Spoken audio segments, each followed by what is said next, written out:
musclé, on est entêté. Oh yeah! Un peu sauvage, c'est bon. On fait ce qu'on veut, notre corps, on est faf, faf, faf, faf, faf, faf, faf, faf, faf, faf, faf, faf, faf, farouche. Approche-toi pas. Salut les farouches, ici Coralie Laperrière et j'utilise le pronom elle. Et moi, c'est Emna Achour et j'utilise aussi le pronom elle. Et nous voici aujourd'hui pour un épisode 100% actu et 100% farouche. On est en tête à tête aujourd'hui. Mais à côté. Mais à côté, en épaule à épaule. On est épaule à épaule. Puis on fait un épisode sur ce qui a attiré notre attention dans l'actualité ces derniers jours. Oui, puis on vous rappelle que le meilleur moyen de nous encourager, n'est-ce pas, c'est de laisser un petit commentaire, un 5 étoiles sur les plateformes de balado, surtout Apple Podcast. C'est plate, mais c'est là qu'on voit le plus vos commentaires. Fait que faites ça sur mais Apple maintenant, Podcast. on dirait qu'il y a des commentaires sur Spotify aussi. Il y a des commentaires sur Spotify? Ouais, Mon Dieu. Fait que, allez explorer ça. Allez découvrir tout ça et aussi d'en parler autour de vous autres parce que c'est vraiment le bouche à oreille qui fait le gros de la job. Toujours apprécié.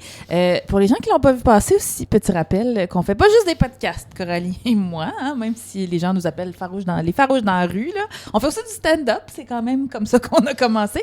Fait qu'on organise un petit show dans le cadre de la Journée internationale des droits des femmes. C'est le 6 mars, un vendredi, 20h, au bar Le Jockey, dans Rosemont, à Montréal. 30 minutes de joke chacune, puis après ça, un petit karaoké, because... What's not to love about all of this? On l'avait fait l'année passée, puis on avait vraiment trippé. C'était vraiment, vraiment le fun. Fait qu'on vous réinvite. Les billets sont dans notre bio farouche, puis je pense nos bio perso aussi. Oui, me semble. C'est assez facile à trouver là, quand même. Puis moi, je sais pas encore si je fais 30 minutes de stand-up ou si je vous lis un moment de mon livre. On verra. Je suis en train d'être là-dessus parce que je commence à en penser beaucoup à si les gens ont rejoint mon Discord. Et j'invite les gens à rejoindre mon Discord parce qu'on se parle de politique là-bas, de féminisme et de plein d'affaires. Puis je crois beaucoup à l'utopie ces temps-ci, à commencer à parler de pas juste de la dystopie, donc de Blade Runner, puis toutes les affaires qui vont mal, puis d'imaginer le monde de 2050, mais tout est en feu, mais aussi penser à un monde de 2050 où tout n'est pas en feu, où les choses sont en feu, mais on gère bien ça. Ben, c'est parce qu'idéalement, ça va mieux pour dormir le soir puis se réveiller le matin. Exact. Et agir si on pense à des choses positives. C'est ça, tu sais, fait que j'aimerais ça aussi écrire plus là-dessus dans mon livre, puis peut-être vous en parler. Enfin, en tout cas, on verra, mais c'est vrai. On va être 30 minutes sur scène chacune. Sur scène. Ça va être de la lecture de livres, ça va être des blagues, ça va être de la claquette.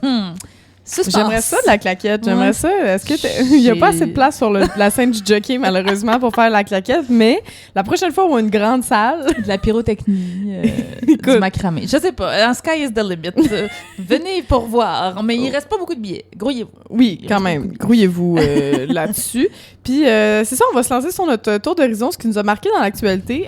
Pour votre information, si des fois il y a des affaires vous êtes comme vous avez pas parlé des Epstein's Files, vous avez pas parlé de ces sujets-là vraiment graves. Oui, we know. We know. C'est volontaire. C'est volontaire parce que on est tellement, mon Dieu, transparente avec vous autres. Moi, j'ai pas une super santé mentale cette semaine. Donc, on n'en parlera pas juste parce que j'ai pas envie de me replonger dedans et aussi parce que si vous avez entendu mon passage au podcast de Alexandre Dumas, que je salue, j'ai full parlé de ça. Puis là, j'étais un peu comme au bout de mon jus. Puis il aurait fallu que je me replonge là-dedans puis me replonge dans la lecture. Puis à un moment donné, lire les Epstein Files puis lire les trucs sur Elisabeth Lemay. Puis tout ça, c'est beaucoup. On les salue. On salue pas les on salue pas Jeffrey Epstein. On salue Elisabeth Lemay. Oui. On est de tout cœur avec elle. On lui souhaite beaucoup de douceur et que les mascus s'assoient puis ferment leur corps les œillets. Mais on s'étendra pas trop là-dessus. Vous avez sûrement vu 1 milliard de takes de toute façon sur le sujet. Faites juste la suivre, l'encourager, puis... Puis vous savez qu'on les haït, les masculins, fait que pas grand-chose d'autre à rajouter que fuck them. Puis d'ailleurs, on dirait que j'ai envie de partir ça sur mon take de l'actualité ces temps-ci, que j'ai beaucoup... puis j'en ai peut-être déjà parlé à Farouche parce que ma mère me dit souvent ça et je l'ai de plus en plus. Je commence à trouver ça difficile de l'actualité parce que, bon, ben ça fonctionne, ce que Trump voulait, hein, le flotte de zone, puis tout est de la merde, mais aussi parce que j'ai l'impression qu'on n'est pas nécessairement informé quand on regarde l'actualité. Je trouve qu'il y a vraiment une différence notable entre l'information et le day-to-day de l'actualité. D'ailleurs, c'est pour ça que Pivot, on les adore, parce que il n'y a pas de day-to-day d'actualité, mais vraiment plus de... c'est le producteur, c'est Pivot, mais c'est vraiment plus par sujet, je pense. Puis je trouve que c'est comme ça qu'on s'informe mieux que juste savoir ce qui se passe, parce que ça ressemble tout le temps à une course de chevaux, tu sais, comme genre, en plus, Avec les Olympiques, ces temps-ci, je suis comme, pour moi, les Olympiques, comment qu'on parle des Olympiques? Oh, lui est rendu à 1 médaille, oh, 2 médailles, 4 médailles, 5 médailles pour le Canada. C'est la même affaire quand on parle de politique, puis on est comme, oh, PSPP en avant dans les sondages, oh, Éric Duhem un petit peu en avant dans les sondages, lui a dit ça. Puis je trouve que ça refait quasiment de la télé-réalité, puis je trouve qu'on n'est pas tant informé de cette façon-là, puis que l'actualité, mettons, ces temps-ci, c'est beaucoup genre la chose que tout le monde va parler. Fait que, mettons, il en parle en mordu de politique, il en parle... Je sais pas moi, 24/7, whatever. Ouais, comme les trios du Canadien à l'antichambre. Oui, exactement. Puis ils parlent que de ça, mais des fois, t'as toutes pas les vrais sujets dont on devrait parler, qui sont plus des sujets de fond. Puis je trouve que c'est vraiment quasiment de rentrer dans exactement la stratégie de Trump, de juste parler de des petites affaires sans parler des grosses affaires, puis de parler plus loin. Fait qu'on dirait que pour moi, l'actualité, vous allez peut-être le voir de comment j'en parle aussi. J'en parle plus comme avant, où j'avais... je pense que même... si les gens me suivent depuis longtemps, j'avais plus une take sur tout avant. J'aimais ça comme vraiment savoir les micros affaires de telle personne a dit ça. Étais-tu une take artist? J'étais-tu une take artist? Non, je pense pas que j'étais une take artist, mais presque. J'aimais ça avoir comme... Tu sais ça, chaque truc, j'avais ne serait-ce que pendant la pandémie où j'écoutais genre le point de presse à tous les jours puis que j'avais l'impression que c'était ça. C'est ça qui est valorisé aussi sur les réseaux sociaux, les courtes take rapide sur tout que tu as réussi à whip en 2 secondes et demie. Ouais. Mais t'as raison, c'est pas l'affaire la plus informative. Là. Exact. Puis j'aime mieux voir comme le big picture de plus en plus, surtout que quand ça va mal, ben c'est dur de se reculer un peu puis de voir soit les choses qui vont bien ou juste les choses, j'ai goût de dire, anodines un peu. Tu sais, mettons, je voyais aujourd'hui, il y avait une chronique d'opinion, ça fait 3 jours, une chronique d'opinion sur... les nids de poules à Montréal. Tu sais comment on est... Tu sais, ces temps-ci, justement, l'actualité, course de chevaux. Oh, les nids de poules! Oh, il y en a un gros sur Delormier-Sherbrooke! Oh, il y en a un autre pas mal gros là-haut! Ils sont vraiment horribles sur Delormier-Sherbrooke. Ouais, j'ai pété plusieurs communautés dans la dernière semaine à ce coin de rue-là. c'est quand même quelque chose, mais tu sais, c'est comme quasiment on est en train juste de parler de c'est lequel le plus gros puis c'est lequel qui vont fermer en premier alors qu'on est... qu'il y a genre 22 layers à ben oui, puis de genre, le problème, c'est les voitures. Les problèmes, c'est le fait qu'on re-questionne pas les VUS qui sont de plus en plus gros puis qui sont de plus en plus lourds puis les changements climatiques qui font que... Il y a du gel, des gels, tu sais, tout ça. Tu sais, fait qu'on dirait que même là, je suis comme, non, j'aime mieux prendre un pas de recul puis de voir ça plus grand que c'est. Et c'est ça change un peu ma vision de l'actualité puis ma vision de voir le monde, c'est Non, mais c'est intéressant, les perspectives. On salue Soraya, la nouvelle mairesse de Montréal, qui a fait une vidéo sur les nids de poules et qui a aussi fait une vidéo sur le Super Bowl. Soraya qui est vraiment Denis Coderre en madame, là. Moi, plus ça va, je suis comme Soraya, pour moi, c'est genre, si t'avais dit à ChatGPT, peux-tu faire Denis Coderre, mais en madame, c'est Soraya qui apparaît, je pense. C'est vrai. C'est vraiment dommage que ChatGPT ait fait une femme racisée avec Denis Coderre, parce que... Je sais. J'aurais aimé mieux que ça soit une Karen blanche, mais bon, c'est une Soraya, mais ouais, encore, petit lien boiteux pour parler du Benito Bowl. Pas le Benito Bowl. OK. Il nous reste... ça fait déjà 8 minutes qu'on parle. Il nous reste combien de temps? C'est parce que j'aurais pu faire l'épisode en entier là-dessus. Là. Sur le Benito Bowl. C'est parce que moi, je voulais parler, évidemment, de son spectacle à la mi-temps, Bad Bunny, artiste d'origine portoricaine, que j'ai trouvé très, très bien fait. OK? Pas que j'ai un très grand take, je suis pas très mélomane dans la vie, mais j'ai beaucoup aimé son show de la mi-temps. Mais on s'en fout de ce que j'en pense. Ce dont je voulais parler, c'est les critiques qui ont suivi. Oui. Je pensais que tu voulais pas parler des petits bonhommes buissons qui se promenaient partout. Les bonhommes buissons, si vous avez pas vu les vidéos de ça, il y a rien de plus drôle que de voir 300 personnes habillées en buisson courir de façon maladroite sur le C'était-tu, green, j'ai pas vérifié, c'était-tu juste pour faciliter la transition, parce que c'est pas long, là? Il faut comme que... il monte la scène, puis il fait ça, puis après ça, il faut qu'il s'enlève rapidement. Oui, c'était pour faciliter la transition. Puis c'est aussi que c'est parce que des fois, ça changeait, les décors changeaient. Fait que, comme faire de quoi d'électronique ou whatever, ça aurait été super compliqué. C'est vraiment plus facile que ça soit des humains. Je sais pas si vous avez vu un des buissons qui s'est mis sur... c'est quoi l'application pour tracker sa course, là? J'ai oublié l'application. En tout cas, c'est que toutes les gens qui... Strava. Puis il a mis c'était quoi sa course de Strava pendant le Super Bowl, c'était vraiment très drôle. Donc les critiques. Moi j'ai aimé surtout le fait que malgré les critiques, Bad Bunny a essayé de plugger à peu près 168 références sur Porto Rico pour faire briller sa culture et tout ça. Les critiques. Alors, c'est venu me chercher parce que les critiques étant, mettons, celui qu'on a entendu le plus, pourquoi Lady Gaga était là? Question extrêmement légitime. Ouais, pourquoi Lady Gaga? Parce que Lady Gaga, femme blanche, sioniste, ouvertement, comme elle a dit qu'elle adore Tel Aviv, vive Israël, machin. Tu sais, comme, on l'a pour ça. Mais d'ailleurs, Vanessa Destinée l'avait calé dans ses stories. Je sais pas si vous avez vu les stories de Vanessa Destinée. Oui, mais elle a dit qui pensait qu'elle allait être là au Super Bowl, genre les apparitions, puis elle était comme une personne blanche random, peut-être Lady Gaga, puis elle a dit quelqu'un d'autre. Elle a eu Lady Gaga, puis elle a eu aussi Ricky Martin. Oui, c'est ça, mais ça circulait beaucoup dans les sur Reddit et tout ça, les hypothèses de qui allait... Parce qu'il y a toujours des artistes qui font des genres de caméos. Alors, Lady Gaga, sioniste, ça, qui a chanté sa chanson... en la salsafiant, je sais pas si ça se dit, en la latinant, je sais pas, mais c'est... Évidemment, premier réflexe, c'est « Why the fuck is she there? » Après ça, les analyses ont montré que les paroles que Bad Bunny dit juste avant que Lady Gaga apparaisse, c'est genre... c'est ça vraiment que vous voulez? Genre, je sais pas comment il l'a dit en espagnol. Je parle pas espagnol, malgré ma face. Je parle pas espagnol. Puis là, c'est comme... parce que, tu sais, il a été critiqué, évidemment, par tout le mouvement MAGA, parce que ça allait tout en espagnol, le spectacle, puis les MAGA étaient pas contents. Puis là, c'est comme, oh, is that really what you want? Puis là, Q, Lady Gaga, une femme blanche. C'est comme pour faire un espèce de pied de nez. Puis là, tu fais comme, ah, OK, je comprends. Après ça, mais les critiques sont légitimes pareil. Il portait du Zara, Bad Bunny, pendant le spectacle.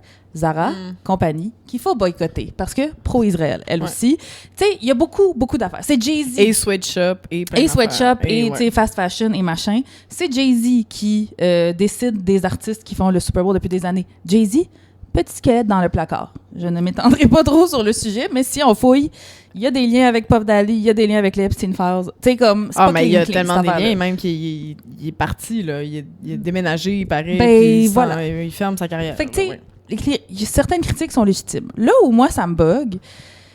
en fait, non, attends, je continue sur les critiques. Critiques que, genre, c'est de la poudre aux yeux, cette affaire-là. C'est pas parce que Bad Bunny était là pendant 12 minutes que le racisme est enrayé aux États-Unis. Ouais. OK, ça, on peut en parler de oui, j'ai juste ça. Juste ça. Mais moi, cette take-là, quand on était... Moi, je suis comme... là, ça va être peut-être harsh, là, mais je suis comme... Nous prenez-vous pour des caves? Moi, quand les gens sont comme... Ceci n'est pas la révolution, c'est comme... je le sais, d'abord. Surprise. Comme, il y a personne qui a dit que c'était la révolution, comme on est contente de voir ça, mais... On sait que ça va pas tout changer à cause de ça, là, puis que oui, c'est peut-être un petit exutoire, mais rendu là, n'importe quoi est un exutoire. Porter un macaron, c'est un exutoire. Une manif, c'est un exutoire. Une pétition, c'est un exutoire. Comme n'importe... C'est sûr que si tu penses qu'une action finit au moment où tu la fais, puis tu la regardes, puis tu penses que c'est fini là, ben oui, effectivement, c'est pas ça, mais c'est vrai pour tout. C'est pas juste vrai pour la mi-temps, c'est vrai pour n'importe quelle action. Exactement. Fait que là, moi, je trouve que c'est parti là, en couille, cette affaire-là.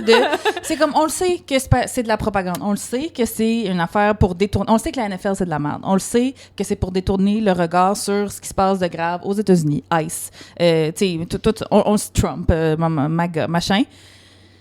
Puis j'haïs le both-sidism, vous le savez. On en a parlé souvent à ce micro. Mais la gang, deux vérités peuvent coexister. Je vous le dis, je vous le dis. Moi, ce que je me suis dit quand j'ai vu les critiques, puis ça va être peut-être des mots harsh, moi aussi. Il y a peut-être des personnes racisées, après ce show de la mi-temps-là, qui ont décidé de ne pas se gonner. Désolée pour les mots harsh, mais je suis comme...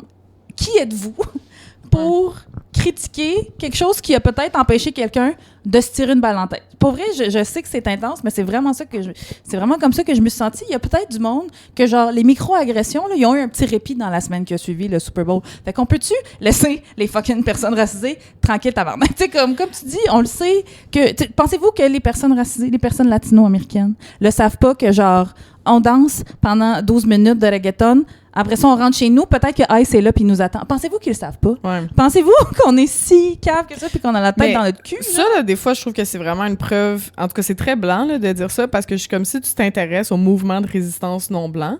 Mettons le Black Joy. C'est exactement ça. Ouais. C'est de réussir à avoir du bonheur malgré le racisme puis que c'est cette joie-là qui te permet de continuer. Mais c'est parce que sinon, on fait quoi? Comme on le sait. Puis je take ça plus loin. Déjà, en plus, il y a eu des critiques, parce que c'est ça, il y a eu des critiques des personnes blanches, puis là, à chaque fois, je suis comme sit your fucking ass down. Comme read the fucking room dans ces cas-là. Mais il y a eu beaucoup de critiques de personnes racisées aussi. Puis, encore une fois, légitime certaines critiques, puis peut-être que je suis pas le public cible de ces critiques-là, puis que ces personnes-là s'adressaient peut-être aux personnes blanches, mais peu importe. Je suis d'accord avec toi sur l'affaire de la joie. De toute façon, en général, tu sais, Bad Bunny, il a pas parlé de la Palestine, mettons, les gens ont dit ça. Il aurait pu parler de la Palestine. Il aurait pu parler d'une chier d'affaires, en fait, mais il avait déjà parlé d'une chier d'affaires. Aussi, on est super plus dur envers les personnes racisées. Tu sais, les gens qui subissent les microagressions puis qu'on demande en plus de critiquer les microagressions, c'est beaucoup. Je vous le dis en connaissance de cause, it's a lot. On n'est pas parfait, puis on exige des personnes racisées toujours plus de perfection. Encore une fois, les critiques sont légitimes, mais deux vérités peuvent coexister. L'affaire aussi, c'est que... c'est parce que... OK, je salue Octave, qui est le chum de Coralie, et qui est notre monteur, et qui écoute ça. Et parce qu'on a eu une conversation sur... tu sais, j'en ai déjà parlé à Farouche, là, le gala des Oliviers, qui devrait... Excusez, je trouve ça drôle parce que notre productrice Gabrielle prend un petit biscuit pendant qu'on est en train. Elle le prend, tu sais, il est juste devant nous, puis comme elle glisse sa main subtilement, puis genre, elle était comme, personne va me voir, personne va y... Puis là, moi, j'ai décidé de le caler au micro. C'est pas grave. Je trouve ça très drôle. Ben, c'est drôle. Au gala des Oliviers, il y a eu un mouvement, un mini-micro-mouvement, pour qu'on fasse des catégories genrées aux Oliviers. Puis je me souviens, puis pour que plus de femmes soient assurées de gagner des Oliviers, parce que, surprise, il n'y en a pas des femmes qui gagnent les Oliviers. Puis je me rappelle qu'on a eu cette discussion-là récemment avec Octave, puis Octave était comme « Mais why do you care? Pourquoi? C'est de la merde, des Oliviers. » Puis j'étais comme « Effectivement, c'est de l'hostie de merde. Comme le Super Bowl, c'est de la... Comme why do we care? Pourquoi on pense que ça va changer quelque chose dans le racisme, dans le sexisme, que ces grosses institutions-là fassent des changements? C'est la représentation. La gang, comme les impacts de la... Tu sais, parce que de toute façon, tout est une contradiction. Tout. Comme oui, c'est capitaliste, les Oliviers, le Super Bowl. Tout est une contradiction. Puis c'est absurde, puis c'est vrai qu'on s'en calisse. Mais quand t'es sous-représenté tout le temps, que ce soit les femmes aux Oliviers, les Latino-Américains, dans l'industrie du divertissement en général, c'est parce que la culture puis le divertissement, ça shape nos perspectives sur le monde. Puis on le répète, avec Pas de filles sur le pacing aussi, on le dit beaucoup. Cette représentation-là crée des stéréotypes, engendre des clichés, puis ça a un impact dans la vie des gens pour vrai. Fait comme, au lieu de dire comme, non, mais c'est de la merde des Oliviers, puis c'est de la merde le Super Bowl, mais pendant ce temps-là, ça a un impact pour vrai. Comme quand on critiquait les gens qui sont comme, mais là, les élections, pensez-vous vraiment que ça va changer quelque chose? Mais on le sait que le système politique, c'est de l'hostillement. Mais pendant ce temps-là, Soraya, puis Denis Coderre, puis PSPP, puis tout ça, quand ils sont élus, ça a un impact pour vrai sur du monde. Même si nous, on est comme, j'ai pas voté. Mais il y a du monde qui ont voté pendant ce temps-là. Comme. Mais, parenthèse sur les trophées, il y a quelque chose que je salue le Daily Show, mon Dieu, comme s'ils nous écoutaient. Non, mais dans le Daily Show, cette semaine, ils en ont parlé que c'était quand même drôle parce que là, Trump a encore reçu un prix random de genre de coal, du charbon. C'était genre le meilleur dude qui promouvoit le charbon. C'était vraiment ridicule.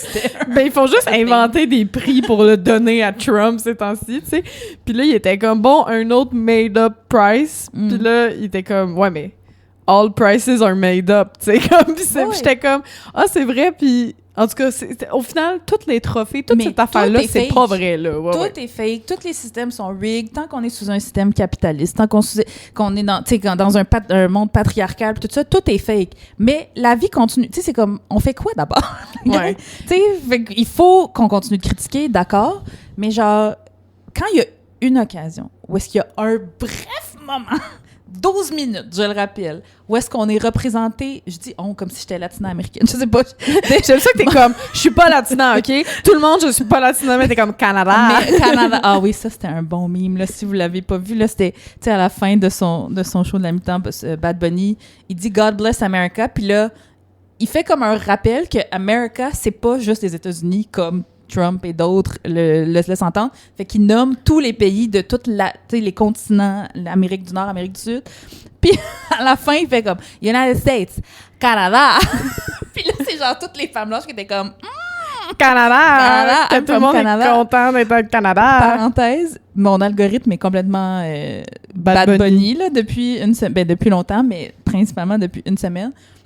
D'ailleurs, les vidéos super awesome de familles latino-américaines qui filment leur réaction à regarder Bad Bunny, je suis comme, si tu critiques ça, t'es mort en dedans. Viens pas me parler, OK?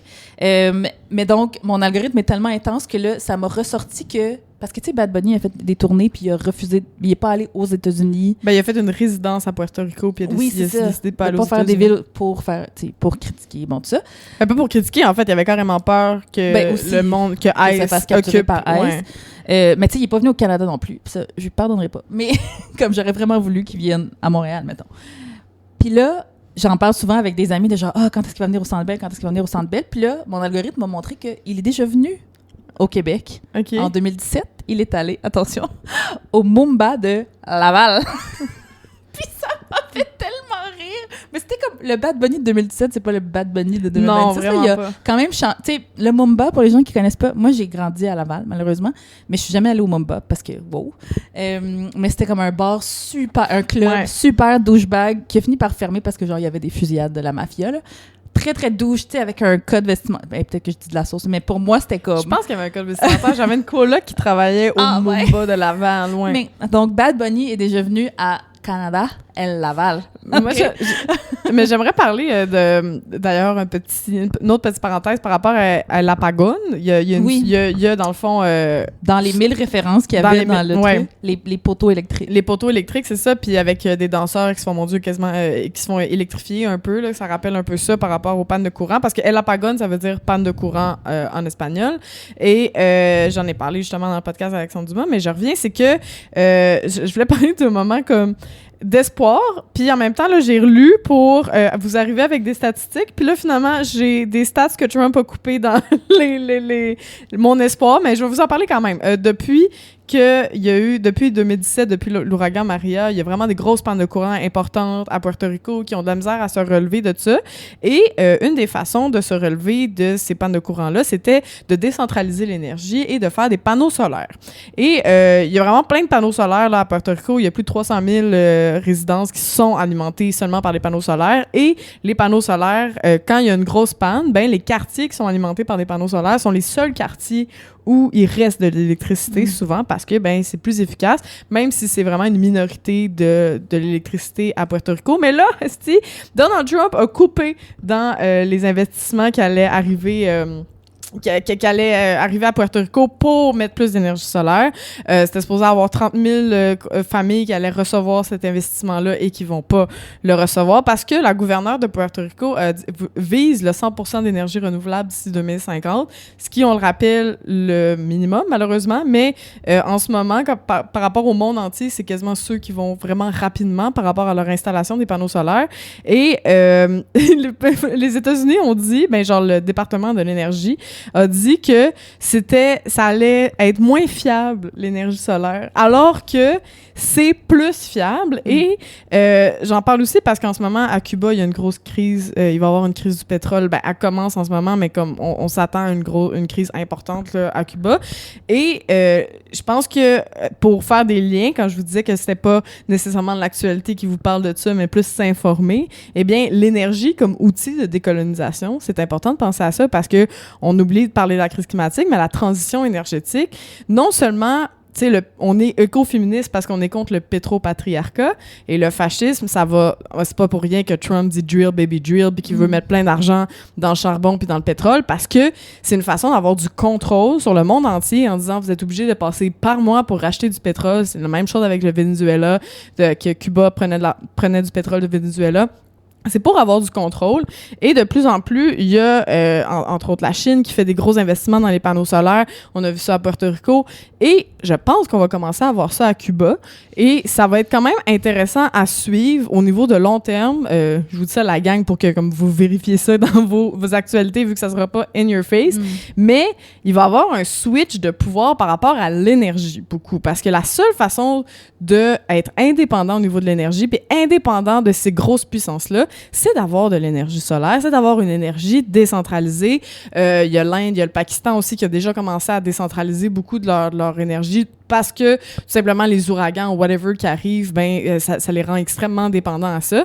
Et c'est ça, Cuba, à cause de la crise du pétrole qui s'en vient, ont déjà commencé à, par exemple, diminuer les jours faire du télétravail, diminuer les jours de présence au bureau. Pour limiter les déplacements. Pour limiter les déplacements, pour limiter le pétrole. Et je trouve qu'il y a quelque chose de super intéressant et vraiment triste, évidemment, mais que si on voit des pays se revirer comme ça, puis est-ce qu'on va voir une diminution de la dépendance au pétrole? Qu'est-ce qu'on va voir? Est-ce qu'ils sont capables de diminuer leur GES rapidement? Comment ils sont capables de faire? Tu sais, comme ça va être une crise qui va les obliger à faire ça, mais c'est peut-être une leçon mondiale qu'on va avoir de si on veut rapidement phase out du pétrole, peut-être qu'il faut faire exactement comme ces pays-là. Fait en tout cas, l'énergie comme outil de décolonisation, la gang, je vous invite à comme penser à ça quand vous regardez les nouvelles à cette heure. Vraiment. Non, mais c'est bien parce que en plus, depuis le métaban puis tout ça, genre notre consommation des médias est complètement on s'informe sur Instagram, mais des fois une story nous fait,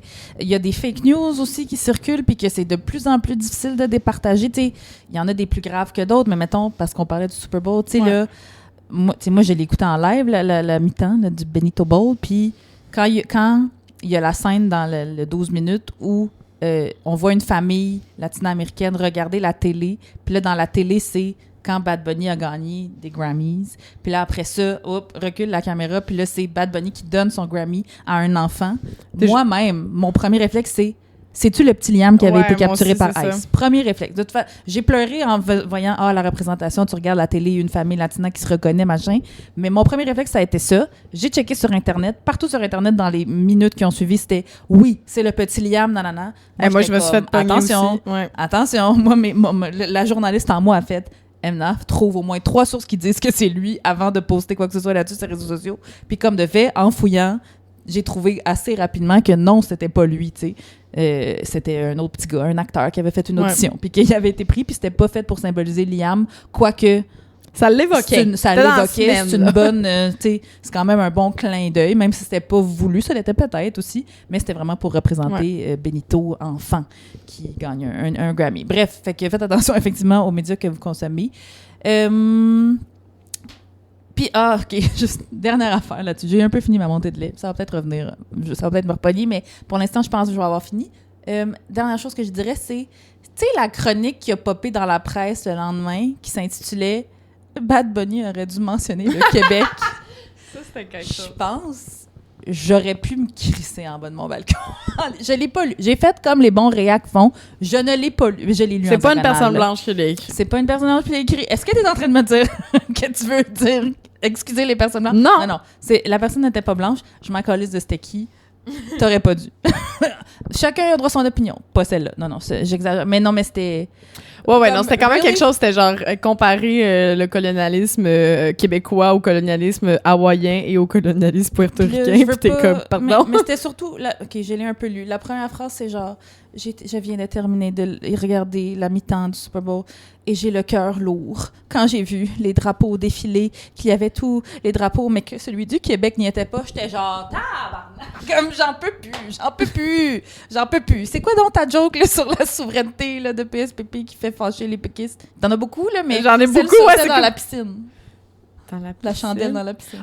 C'est juste que je suis comme, mon Dieu, là, avec la crise climatique, la pauvreté, la hausse, le coût de la vie, parler de la souveraineté, maintenant, c'est comme arrêter ta mère pendant une conversation sérieuse pour lui montrer des chandelles dans la piscine.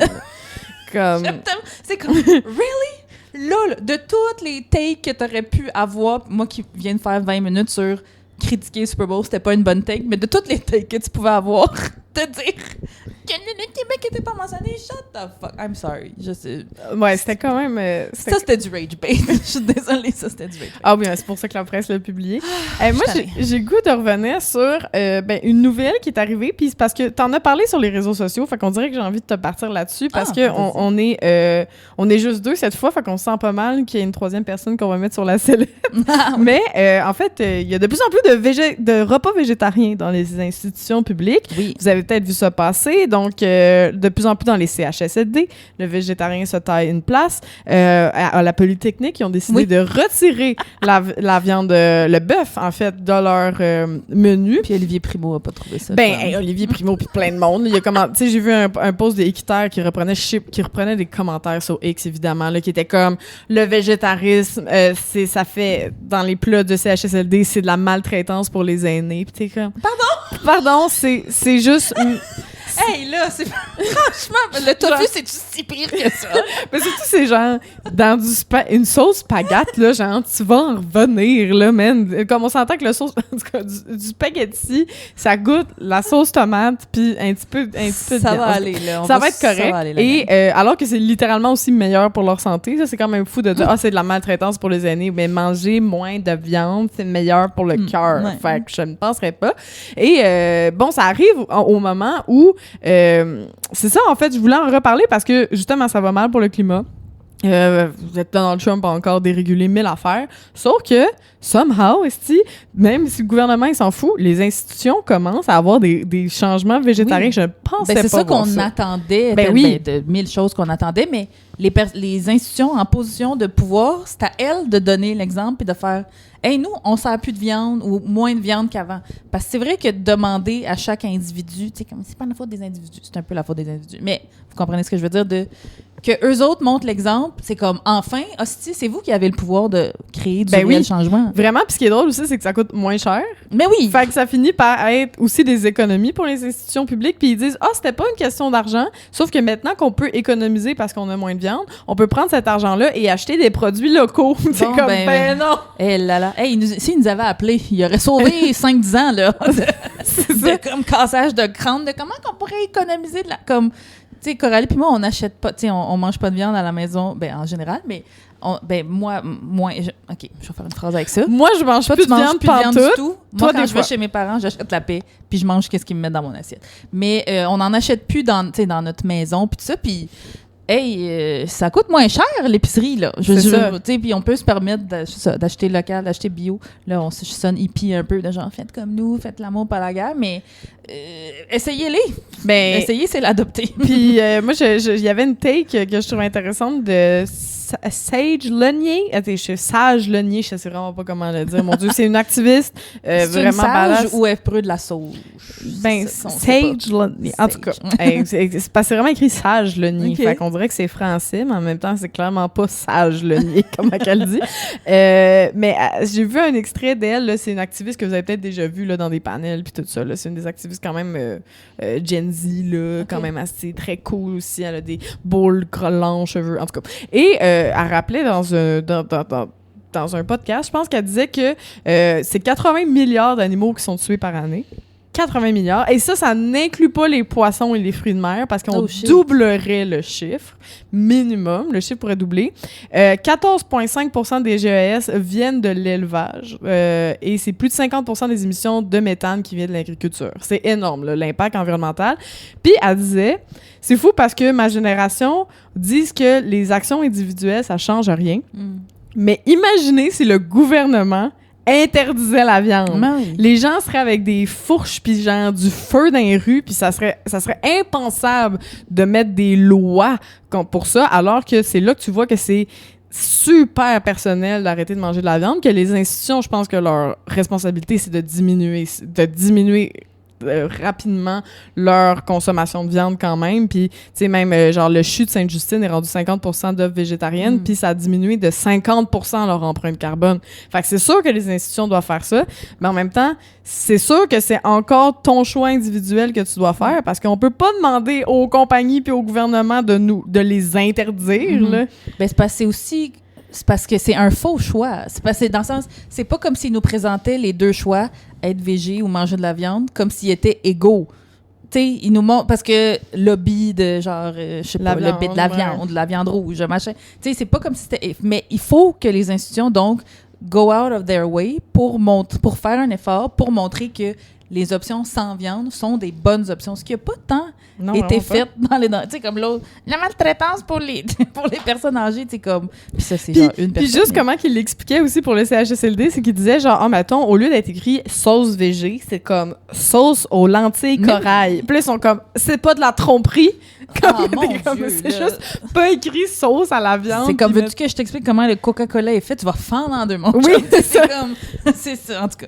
Mais oui, non, c'est très bon take. Puis je voulais te partir sur ta take que tu avais eue, que tu considérais que dès qu'on fait partie d'un groupe, dès que tu t'occupes d'un groupe, ça devait être végé. T'as dit ça dans tes réseaux sociaux. Ah oui, j'ai dit ça, moi? Oui, t'as dit ça. Comment j'ai dit ça? J'aime ça que c'est arrivé il y a genre 2 semaines, puis maintenant, ça rappelle déjà plus. Non, mais j'étais d'accord avec ta take que tu disais que dès que tu t'occupes d'un groupe, fait que mettons un tournage pour le crew, le buffet ou genre le craft devrait être végé automatiquement au lieu d'avoir 4 options végé pour les 4 personnes qui sont là. Ah, je me rappelais pas avoir dit ça. T'es sûr c'est moi? Ben oui, c'est toi avec ce texte, de toute façon. OK, ben parfait, je suis d'accord avec moi-même. Mais ben oui, parce que de supposer... Tu sais, c'est parce que... Mais c'est encore une fois, c'est la même... Pour moi, c'est comme le sexisme, c'est comme le racisme. C'est de penser que le neutre, ça devrait être carnivore. c'est comme quand tu n'offres pas l'option à des gens, les gens vont... Quand tu mets jamais des femmes sur des pacings, les gens vont pas s'intéresser aux femmes. Ils vont pas changer leur manière de consommer de la culture. Quand tu mets pas des latino-américains à la mi-temps du Super Bowl, ils vont pas s'intéresser à la culture latino-américaine. Fait que c'est la même chose. Moi, quand je reçois à la maison, là, c'est vraiment plus individu là, que je parle, je vais pas faire une version avec de la viande pour mes amis qui mangent de la viande, parce que je sais que c'est mon take le meilleur. non, mais pour dire, c'est une façon, si tu viens chez nous, c'est une façon pour toi, si tu manges encore de la viande, je te démontre, en forçant personne, là, tu peux amener ton lunch si tu veux, mais moi, il n'y aura pas de viande dans ce que je te propose, puis c'est correct, comme personne ne va mourir de faim, c'est très bon ce que je fais, je pense, vous pouvez confirmer peut-être. Oui, c'est très bon ce qu'elle fait, maintenant. Tu sais, fait que oui, je pense que si... Tu sais, c'est avec des 30... Tu sais, à force de 30 sous, on fait une pièce, c'est ça l'expression? Je sais pas, mais c'est... Comme tu dis, vu qu'on peut pas demander au gouvernement... En même temps, j'aimerais ça. Mais on peut pas demander au gouvernement de dire on interdit la viande, mais d'abord plein de gestes à différents niveaux de pouvoir qui peuvent mettre de l'avant le végétarisme, me semble que c'est là. J'ai jamais vu quelqu'un sur un tournage chialer parce qu'il n'y avait pas de steak dans sa sandwich.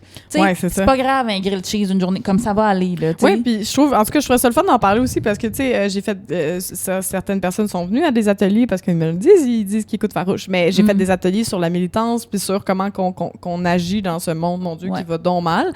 Puis j'aime ça, tu sais, rappeler que les petits gestes, des fois, c'est quand même des gros gestes. Tu sais, mettons, si t'es responsable du craft dans un party de bureau, tu as de l'influence. Tu peux faire en sorte que comme les 50 personnes à ton party de bureau, ils vont manger végétarien, puis ils vont faire « Ah, c'était bon, finalement, je vais peut-être remanger ça. » Puis on dirait que je trouve que c'est vraiment concret comme impact, alors que ça diminue directement les GES de genre ton party. Là. Oui, puis c'est parce que on a toujours commencé à militer à différents niveaux parce qu'on a vu un autre exemple de quelqu'un qui le faisait.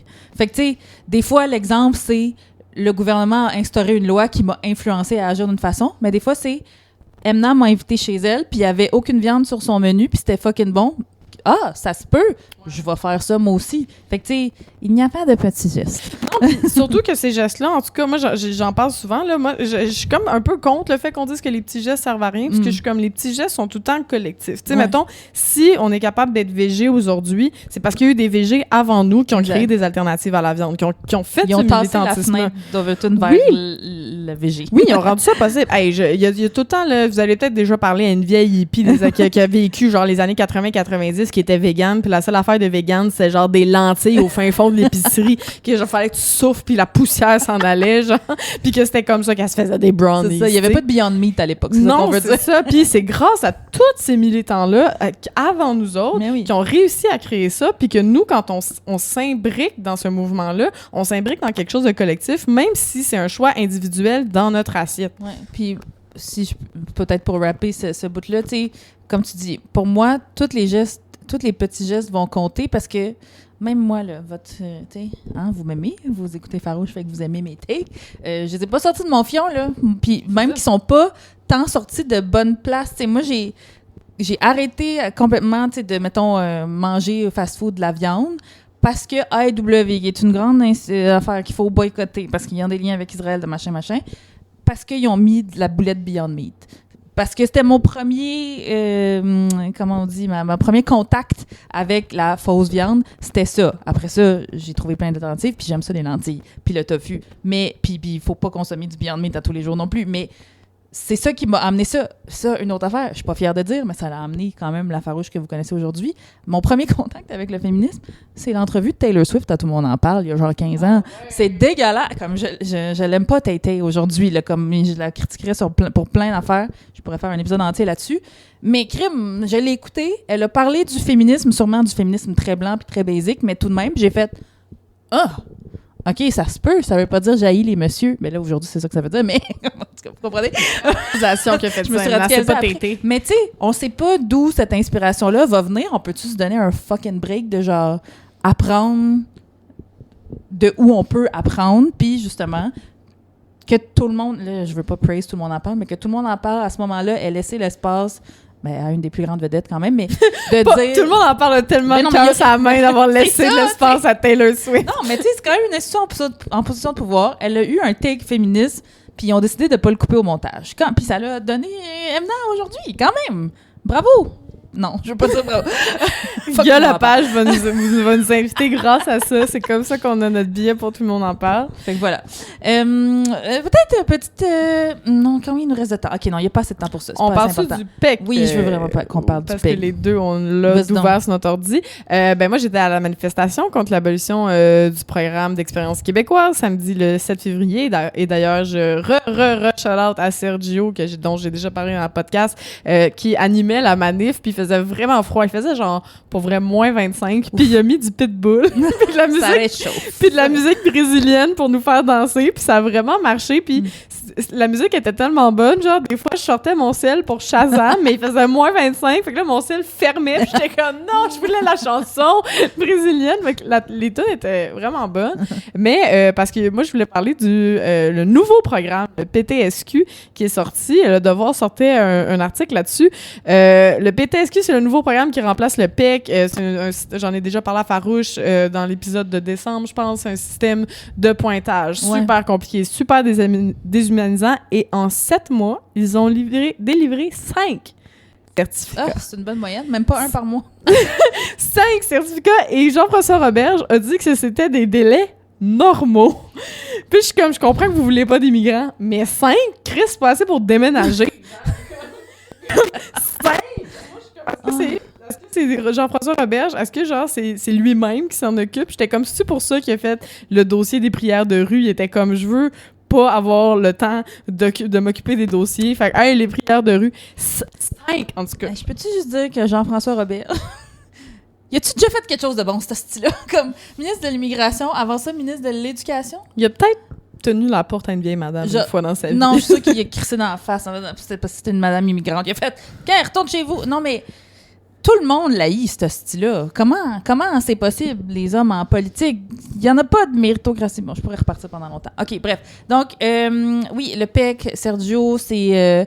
lui-même qui est affecté par ça, qui arrive, on en a parlé, qui est venu du Brésil avec sa conjointe, pourrait perdre tous ses acquis. Là, il y a Christine Fréchette là, qui est dans la course pour le chefferie de la CAQ avec fucking Bernie, qui a dit qu'elle réinstaurerait la clause grand-père. Ben, elle va instaurer la clause grand-père, puis 2 ans de transition, ce qui est comme le minimum. Mais là, ça donne envie de carte dans la CAQ, puis je peux pas croire que je dis ça encore une fois. Non. Mais tout ça pour dire que, quand même, en ce moment, il y a beaucoup de mobilisations qui se font à ce sujet-là. Moi, j'ai vu une vidéo, j'ai braillé ma vie, là, je l'ai partagée dans les derniers jours, puis je veux dire, toutes les vidéos me causent des émotions, mais celle-là, en tout cas, plus qu'une autre. Parce que la dame qui faisait un témoignage, parce que QS fait ça beaucoup, là, amène des citoyens puis leur offre genre leur temps de parole, puis font leur témoignage sur ce que ça affecte dans leur vie de l'abolition du PEQ. Puis la madame est comme « Bonjour, je m'appelle Emna ». Moi, déjà, ça arrive jamais, ça, OK? J'en ai jamais entendu des madames qui s'appellent Emna qui font des témoignages en français au Québec. Fait que là, j'écoute attentivement toutes les vidéos, mais celle-là particulièrement. Puis là, elle raconte qu'elle est venue ici avec le PEC, avec son mari, elle a des enfants, puis elle est éducatrice en service de garde ou en CPS, je sais plus. Puis ben, elle explique pourquoi ça l'a affecté, puis je suis comme... Ça m'a rappelé encore une fois que, tu sais, oui, on doit être sensible à ça, mais de se rappeler de... moi, je m'appelle Emna. Elle s'appelle Emna. On est les deux Tunisiennes. Moi, j'ai gagné au jeu de dés de la vie. Je suis née à Hochelag Maisonneuve, OK? Je suis née à Hochelag. C'est super. Ben, c'est ça. C'est super, tu sais, je suis née... Ouais. On a été dans la classe moyenne pauvre toute notre vie. J'ai gagné. Pouvez-vous croire? Mais vous comprenez ce que je veux dire? Parce que cette madame-là, elle a rien demandé à la vie. Elle est née en Tunisie. Elle a décidé de vivre sa vie. Je vous ferai pas l'histoire du colonialisme en Tunisie, mais bref. La colonisation puis toutes les affaires ont fait que le Tunisie est pas le pays le plus riche au monde. Il y a des difficultés, des gens pour avoir une meilleure vie quittent ce pays, comme mes parents l'ont fait. Elle quitte à l'âge adulte et elle arrive ici avec des promesses. Parce que c'est ça l'affaire. C'est qu'on sait, encore une fois, que le système est rigged. Mais tu me dis, viens au Québec. On va, genre, te donner des formations, des cours de français. Elle l'explique aussi, cette Emna, dans la vidéo, que, genre, elle travaille de fucking 6 h du matin à 6 h le soir, puis après ça, il faut qu'elle aille faire ses cours de français parce que c'est ça qui est nécessaire pour son intégration, puis machin. Puis là, on lui dit, ouais, finalement, tu sais quoi? Retourne dans ton pays, madame Arnac. Tu sais, comme... Comment ne pas vouloir crisser le feu à des chars de police? Ben oui, puis en plus... des chars en général. Ne stress, c'est un minimum. Mais en plus, le programme du PEQ, tu sais, il était pas parfait, puis il y a eu beaucoup de contre ça, mais c'était vraiment un programme au moins prévisible, tu sais. Et t'as aussi le PQ, encore une fois, qui fait full désinformation par rapport à ça. Puis t'as genre le PSPP qui a dit que si le PEQ avait des clauses grand-père, il y aurait genre 200 000 personnes qui allaient être permanisées, alors que c'est pas vrai. Si vous vous doutiez que PSPP, c'est Mathieu Bock-Côté avec une face un peu plus sympathique, comme dans le sens... Face plus sympathique? Ça glisse, mais je sais pas, une petite face de bébé chat, OK? À l'époque, en tout cas. Comme si vous vous doutiez encore, parce qu'il est bon, il est charmeur, le PSPP, puis il nous convainc que, genre, lui, il veut juste le bien. Il veut juste le bien pour le Québec. Il veut juste... C'est un vieux réac mononcle de droite, d'extrême droite, appelez-le comme vous voulez, mais juste mieux déguisé. Il fait de la désinformation. C'est fucking violent, qu'est-ce qu'il dit. Ouais. Là, il y a Guillaume Clich-Rivard et Gabriel Nadeau-Dubois, que je voulais pas citer, mais Chris, les deux ont dû démentir qu'est-ce qu'il disait comme niaiserie, parce que en plus de dire des niaiseries sur le PEC, il dit des niaiseries sur QS. Puis là, les deux sont obligés de débunk qu'est-ce qu'il dit. Puis j'ai oublié, je l'ai noté, le glitch, en tout cas, excusez, là, tu me regardes avec... La théorie qui veut que de la désinformation, ça prend 2 secondes à écrire. Ah, ben c'est la loi de Barthélemy, ça. C'est ça, là, ça prend 2 secondes, ça prend c'est plus facile de faire un dégât que de le ramasser. Exact, là, ça prend... Parce que là, Guillaume Clich-Rivard et Gabriel, ça leur a pris des textes de 8000 mots pour essayer de débunk les 2 phrases qu'a dites PSPP, puis Mathieu Bock-Côté, puis tout sur... Le PEC, puis l'immigration, puis tout ça. Puis la meilleure réponse au PEC, là, en ce moment, je trouve que c'est Bruno Marchand. Là, comme, le maire de Québec. Oui, le maire de Québec. J'en reviens pas que des fois, je suis comme, mon Dieu, j'ai envie d'habiter à Québec. Mais Bruno Marchand, il a dit, parce que là, le PSPP, en fait, non, un des représentants du PQ, je pense que c'est Pascal Paradis, a dit que ça allait affecter les services de donner la résidence permanente à plein de personnes du PEC. Puis Bruno Marchand a dit, c'est vrai. Va avoir des répercussions sur les services, surtout dans les RPA où toutes les personnes qui travaillent là pourront plus travailler là, puis que les aînés pourront plus. Mais c'était tellement bon de dire oui, t'as raison, bang. Puis en ce moment, je trouve que j'aimerais ça que Soraya ait les couilles de Bruno Marchand pour pas faire de mauvais jeu de mots. Mais Bruno Marchand est vraiment bon dans cette bataille-là pour le PEC en rappelant les faits puis en rappelant que c'est des gens qui sont déjà ici. Puis moi, ce que je trouve plate puis que QS met pas assez de l'avant puis que tout le monde en parle pas assez, c'est que on rappelle que ces gens-là payent des impôts, payent des taxes et dans leurs impôts, par exemple, il y a l'assurance chômage et il y a la retraite. Fait qu'ils payent pour ça et ils n'y ont pas droit ni au chômage ni à la retraite. C'est du vol. Prendre l'argent de quelqu'un et de pas lui donner en retour, c'est du vol. Fait on est tous corrects avec ça. Ouais. Oui, le double standard, le 2 poids, 2 mesures me fait chier. J'ai vu passer aussi que Mathieu Bock-Côté, j'ai ça le nommer, a fait un vomi verbal. Là, sa chronique, il l'a appelé... Comment il l'a appelé? Attends, je l'ai noté ici. Jean-François Roberge, tenez bon. Ah! Tu sais, je l'ai lu en diagonale parce que santé mentale, n'est-ce pas? Là, je voulais me préserver. Mais... En gros, parce qu'il dit la même chose que tous les chroniqueurs disent, puis que PSPP, votre prochain premier ministre, sûrement, dit aussi, il fait tout le temps le style d'amalgame douteux de on met en opposition identité nationale et immigration. Comme si les deux étaient pas compatibles. Ça, c'est dangereux. Puis si il était un bon sociologue, comme il clame l'être, Mathieu Bocoté, il saurait que c'est pas en fucking démonisant les immigrants, les différences culturelles qu'on va créer une société qui se peut. C'est en intégrant, avec bienveillance, idéalement. Fait que voilà. Ben oui, puis mobilisez-vous aussi pour le PEC, la gang, parce que c'est quand même la première étape vers éventuellement, je veux dire, tu sais, s'il y a un PSPP qui rentre puis qui décide de, tu sais, ICE aux États-Unis, ça a l'air loin pour nous autres, mais dès qu'on commence à accepter que des personnes immigrantes se fassent tasser de la main comme ça puis qu'on les vole puis qu'on les respecte pas, ben après ça, ICE, c'est à un jet de pierre de ça, puis j'ai pas envie de faire de pente glissante, mais c'est quand même ça. On est un peu loin, la gang. Ouais, c'est un peu un test de voir est-ce qu'on va réagir à ça, est-ce qu'on va trouver ça inacceptable ou on va juste laisser passer ça puis être d'accord avec le fait que oui, on peut les retourner chez eux, tu sais. Fait que mobilisez-vous tout le monde. Mobilisez-vous, puis c'est déjà ce qui conclut ce fabuleux épisode de 100% actu, 100% farouche en tête à tête. On va rester un petit peu plus longtemps, par contre, pour la fabuleuse prolongation Patreon. On aime ça vous teaser, mais on va parler de trucs un petit peu plus unhinged parce que vous êtes moins nombreux sur Patreon. Fait que si vous voulez ne pas manquer ça, ben faut vous abonner au www.patreon.com/farouche. Puis merci à l'espace de coworking la Halte 24/7 pour le studio. Merci à Gabrielle pour notre productrice chez Pivot. On vous rappelle que Pivot est un média indépendant qui prend volontiers les dons en argent via leur site internet. En plus, c'est déductible d'impôts.